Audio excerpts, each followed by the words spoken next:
कहानी है पनेटी में। पनेटी में बिल्कुल गंगा किनारे मेरे बड़े मामा ने घर खरीद लिया। सुना था कि उस घर में भूतों का उपद्रव था, इसलिए कोई वहां रहना नहीं चाहता था। इसीलिए बड़े मामा को वो घर बहुत सस्ते में मिल गया था। खैर, उन्होंने शादी वादी नहीं की थी, इसलिए विरोध करने वाला भी कोई नहीं था। मेरी मंजली मासी ने एक बार मामा से कहा था, जरूर रहने दो ना दादा, जरूर कुछ होगा, वरना कोई क्यों नहीं रहता वहां। 2 महीने बाद बड़े मामा ने वहां नियमित रूप से रहना शुरू कर दिया। उनके साथ गया बंकू ठाकुर, जिसका खाना जिसने एक बार खाया वो जिंदगी भर नहीं भूलता। और गया नटवर चपरासी, जिसकी छाती 44 इंच की थी, जो रोज सुबह शाम आधा घंटा 2 मन 40 किलो के मुगदर चलाता था। और झागड़ू जमादार, जो गुंडागर्दी के लिए 4-5 बार जेल होकर आया था। ये लोग कोई भी केवल भूत ही नहीं, भगवान में भी विश्वास नहीं करते थे। हम बरानगर में रहते थे। मैं क्लास 9 में पढ़ रहा था। ऐसे में पापा का पटना तबादला हो गया और मेरे स्कूल को लेकर मुश्किल खड़ी हो गई। बड़े मामा ने ये सुनकर कहा, कोई बात नहीं, मेरे पास भेज दो, ज्यादा दूर भी नहीं पड़ेगा। बेटा बंकू का खाना खाएगा और मुझे भी अपनी नई कविताएं सुनाने वाला मिल जाएगा। दोस्त तो आजकल सुनते ही नहीं। बढ़िया हो गया। आखिरकार यही तय हुआ। जिस दिन सुबह माँ लोग पटना चले गए, मेरा सामान बड़े मामा के यहाँ भेज दिया गया और मैं भी पूरे दिन स्कूल करके शाम को वहां पहुंच गया। आखिरकार यही तय हुआ। जिस दिन सुबह माँ लोग पटना चले गए, मेरा सामान बड़े मामा के यहाँ भेज दिया गया और मैं भी पूरे दिन स्कूल करके शाम को वहां पहुंच गया। मन कुछ खास अच्छा नहीं था। माँ लोग भी चली गई थी और ऊपर से हमारी क्लास के जोंडो और भूटे नाम के 2 कप्तान कुछ दिनों से इतनी बढ़ चढ़कर बातें करने लगे थे कि स्कूल में टिकना मुश्किल हो गया था।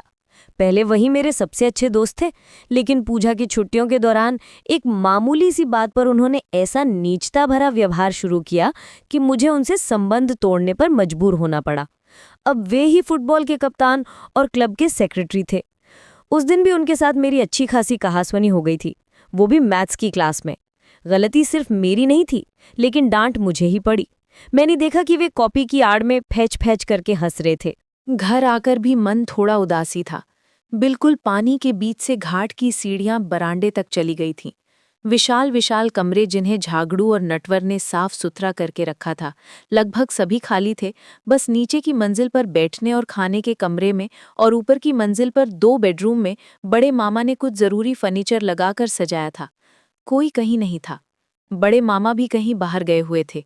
नीचे से बंकू के हाथ की लुची आलू दम खाकर मैं ऊपर गया।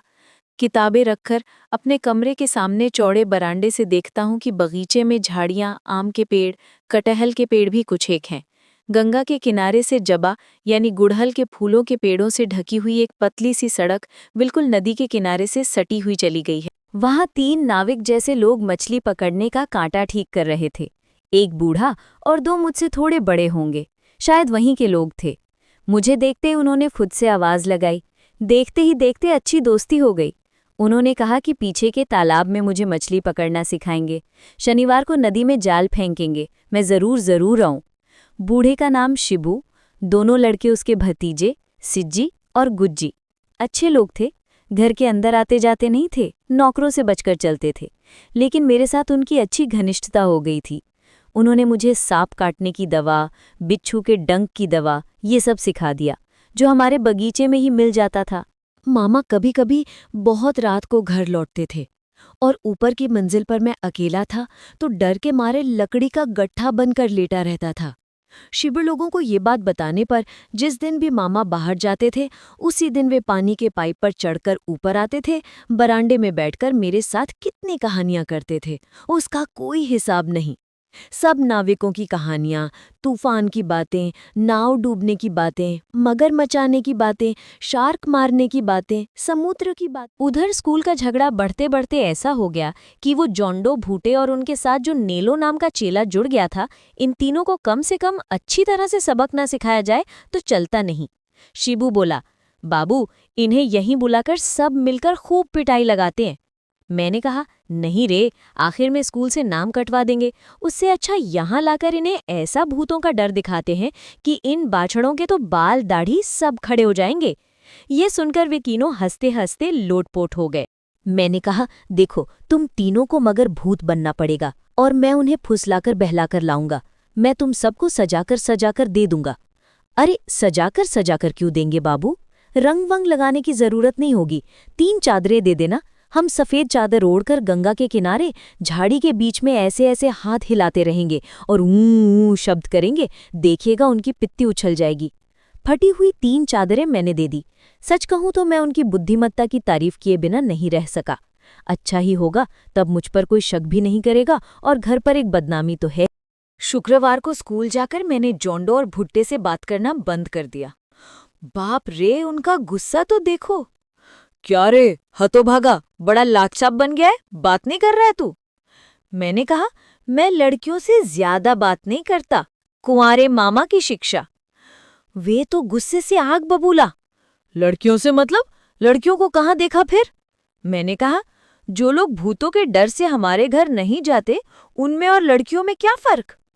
जोंडो गुस्से में फुसफुसाते हुए बोला, जो मुंह में आएगा, खबरदार बोला तो गूपे। 100 बार बोलूंगा, तुम डरपोक हो, कायर हो, लड़कियां हो। जोंडो मुझे मार ही देता। बस मैथ्स के मास्टर साहब आ गए, इसलिए मैं बच गया। स्कूल की छुट्टी के समय भूटे पीछे से आकर मेरे कान में बोला, शाम को 7 बजे तुम्हारे घर के बगीचे में हम आधा घंटा घूमेंगे। देखते हैं तुम्हारे भूतों का जोर कितना है। हमें पहचानना भी तुम्हारे लिए बाकी है। मैं तो यही चाहता था। शिबू लोग आज की ही बात कहकर रखे थे। घर जाकर खा पीकर मैं थोड़ी देर इधर उधर घूमा। उन्हें देख नहीं पाया। थोड़ा थोड़ा घबराहट हो रही थी, कहीं वे भूल न जाए।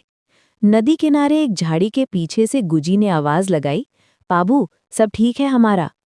लगभग साथ ही साथ जोंडो, भूटे, नेलो तीनों कप्तान आकर हाजिर हो गए। बड़े मामा बाहर निकल रहे थे। उन्हें देखकर मुझसे बोले, दोस्तों को कृष्णानगर की मिठाई विठाई देना, सब अकेले अकेले मत खा जाना। ये बात अगर वो ना ही बोलते तो अच्छा होता। वे तो हंसते हंसते लोटपोट हो गए, जैसी बहुत मजाकिया बात हो गई हो। बड़े मामा के जाने के बाद खाना वाना खाकर हम बगीचे में गए। अभी ये बाछड़े शैतान समझ जाएंगे। चारों तरफ अंधेरा हो गया था।